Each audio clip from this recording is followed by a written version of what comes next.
Buenas tardes a todos y todas.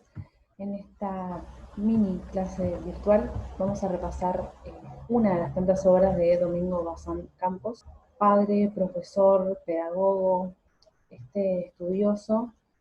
Escribió este artículo del que vamos a hablar hoy, que se llama Pedagogía y Educación, que es un análisis bastante certero en cuanto a cómo nos replanteamos distintos conceptos y cómo nos interpelan, no solo como docentes, como educadores, como profesionales, sino también como personas.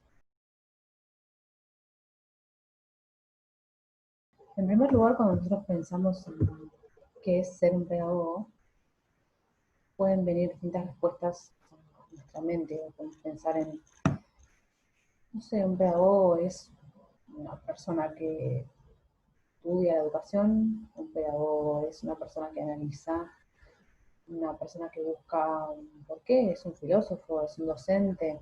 Bueno, la verdad es que todas estas respuestas son válidas. Esta es parte eh, de una cierta problemática que se genera a lo que significa profesionalizar a la pedagogía y cómo logramos que esta ciencia tan importante, tan relevante para nuestros días, para nuestra educación, para nuestra sociedad, tenga el peso que realmente le pertenece. Bien, empezamos con una reflexión en cuanto a la pedagogía, que Domingo plantea que existen dos dimensiones por las que se mueve esta reflexión: dimensión filosófica y dimensión científica. Podemos mencionar por fuera del texto que estas dos dimensiones codependientes, no obstante, la dimensión filosófica, como su nombre lo indica, ahonda más en cuestiones que tienen que ver con repreguntarse, reanalizar, buscar los porqués, tratar de concebir nuevos horizontes, de expandirnos. En la dimensión científica se basa más en lo que podríamos denominar como hechos.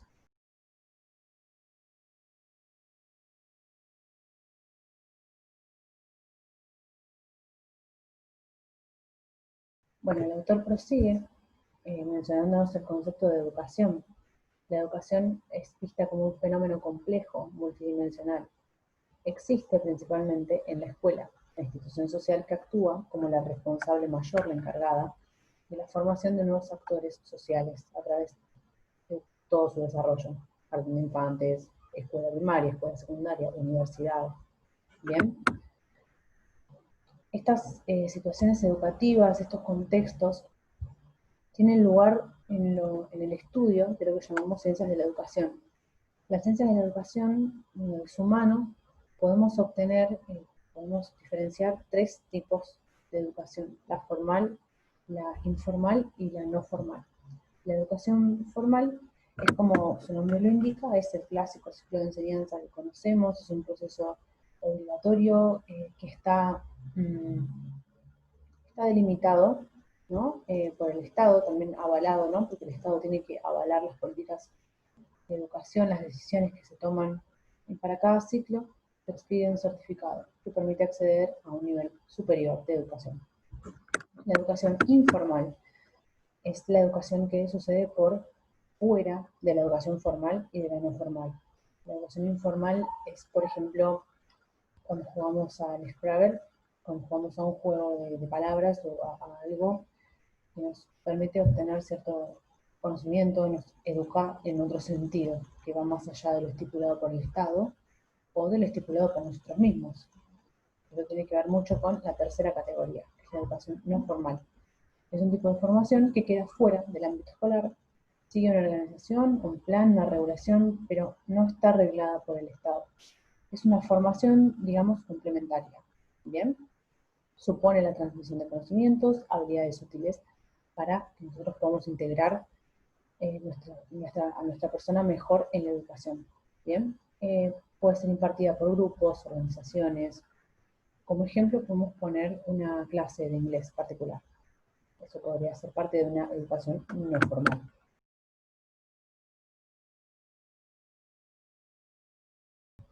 El currículum hace foco en lo que es el contenido, lleva implicada una concepción de pedagogía, una declaración de fines y objetivos, una estrategia formativa pertinente. Con esto queremos decir que es una estrategia que tenga efectos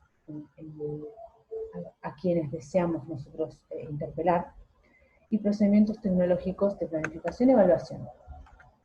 Todas las formaciones y las estructuras para llevar a cabo un plan educativo. La didáctica es una disciplina pedagógica que aborda el proceso de enseñanza y aprendizaje de una perspectiva crítica y técnica, con el propósito de generar aprendizajes eficientes y eficaces. Generalmente la palabra didáctica la relacionamos a los juegos, a cosas que nos hagan pensar, a aprender de otra manera, a novedad, y a varias concepciones más. Didáctica y currículum son partes de una educación, son partes de un proceso.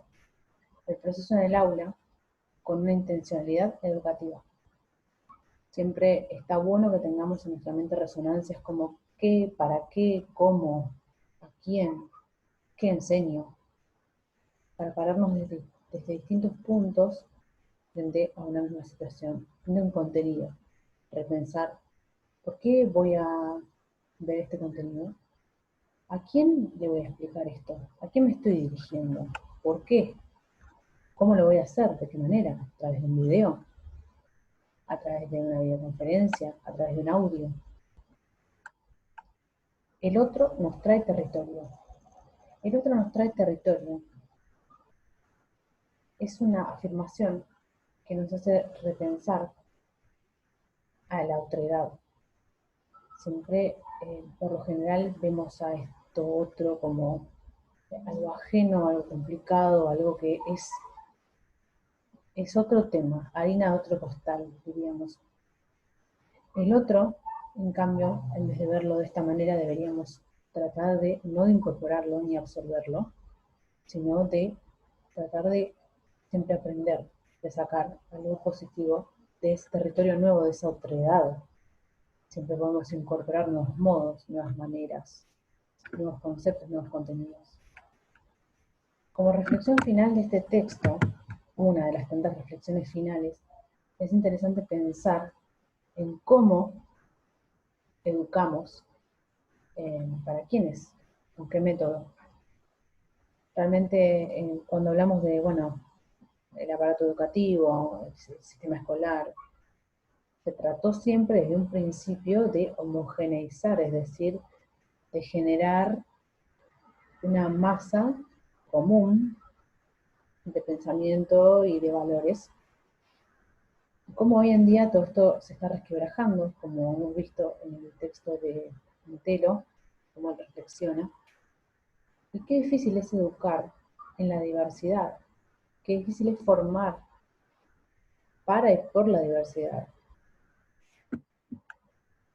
Debemos acercarnos a un planteamiento multidisciplinar y holístico, ¿sí? Desde el aprendizaje, las medidas de diferencia, el crecimiento del desarrollo humano, hacia las teorías del aprendizaje centradas en el concepto de intencionalidad. Repensar, definir el aprendizaje como acto libre del sujeto. Sacarle el polvo a las viejas definiciones y a los viejos métodos y reformarlos, transformarlos, en tanto le puedan servir a la persona a la que nos estamos dirigiendo. Debemos revalorar la concepción del conocimiento como una construcción propia del sujeto humano. Finalmente, la pedagogía como disciplina integradora nos dice mucho. La síntesis de confluencia entre la maduración orgánica y la historia cultural, dando énfasis a los procesos entendidos como movimientos complejos en el interior del sujeto. Ya no se trata solo de observar desde lejos y decir, bueno, yo voy a explicar esto, que lo entienda, que no lo entienda, bueno, problema de él. Todos los seres humanos tenemos procesos, atravesamos situaciones, y vivimos e interpretamos diferente. Esto es lo que nos quiere decir un poco con estos movimientos complejos en el interior del sujeto. Debemos pensar y concebir a la pedagogía, a esta ciencia tan importante, como una disciplina que integra todos los aspectos posibles en el campo educativo, y también no solamente aislarla el campo educativo, sino que más bien hacerla propia en cuanto a sociedad. Tiene que ver mucho con el ser humano. Esto vamos a hablar ahora en unos minutos cuando analicemos la pedagogía y la psicología. a la pedagogía en cuanto a la psicología. Bien, y bueno, volviendo a hablar de este tema de la pedagogía como disciplina integradora, debemos hacer posible una intervención pedagógica realmente centrada en aprender del sujeto. Siempre estuvimos enfocados en educar desde un punto superior, digamos, educar a otro que le falta todavía camino que recorrer, como bien decía Antelo. Este texto está intrínsecamente relacionado, por eso lo elegí para continuar con estas clases. Muchas veces debemos aprender del sujeto, o de la acción, o del contexto en el que estamos. Bien, pasando al tema de la relación entre la psicología y la pedagogía, podemos mencionar que el matrimonio entre la psicología y la pedagogía ha sesgado a la pedagogía en la medida que ignora frecuentemente la naturaleza histórica, social, cultural, política del hecho educativo y del sujeto que aprende. Esto es decir, no involucrarse. Esto es decir, simplemente brindar un contenido y nada más, ¿no? Podemos ignorar el contexto en el cual estamos inmersos o el contexto en el cual el otro está inmerso. No obstante, no es lo mismo no involucrarlos o no tenerlo en cuenta para poder continuar con el acto educativo. El interés por el contexto social y cultural del aprendizaje apenas supera la reflexión en torno a algunos factores ambientales, es decir, no más que el simple sentido común. Muchos hablamos, pocos hacemos. Esta es una reflexión general de la psicología en cuanto a la pedagogía. El tema con esto es que también no debemos cometer el error de basarnos enteramente en la psicología para analizar todos los procesos educativos y todo lo que conlleva, si bien está presente, pues es una ciencia que habla mucho del ser humano, también es una interpretación que corre por cuenta de cada persona que conozca el tema. Bien, hablando de la profesionalización, acerca de qué es y cómo está relacionada con esto. La profesionalización es un proceso que supone dos dimensiones centrales, conocimientos y control. Con control, por supuesto, no me estoy refiriendo a control de personas, sino el control de este conocimiento, de cómo reflejarlo, cómo poder explicarlo, el control del contexto en el cual yo estoy dando una clase. Y para terminar, vamos a enumerar y hablar un poco de las variables generales de la profesionalización que Gazan nos presenta en el texto.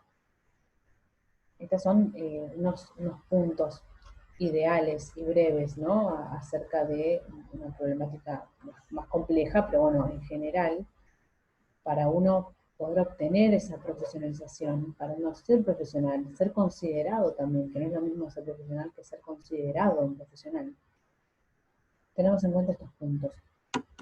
Aportar al bienestar de los miembros de la sociedad, poseer los conocimientos especializados, lograr la autonomía para fijar propios objetivos, ejercer el monopolio del campo de acción, contar con un código de ética propio, poseer una cultura propia que los identifique, gozar de un elevado prestigio social.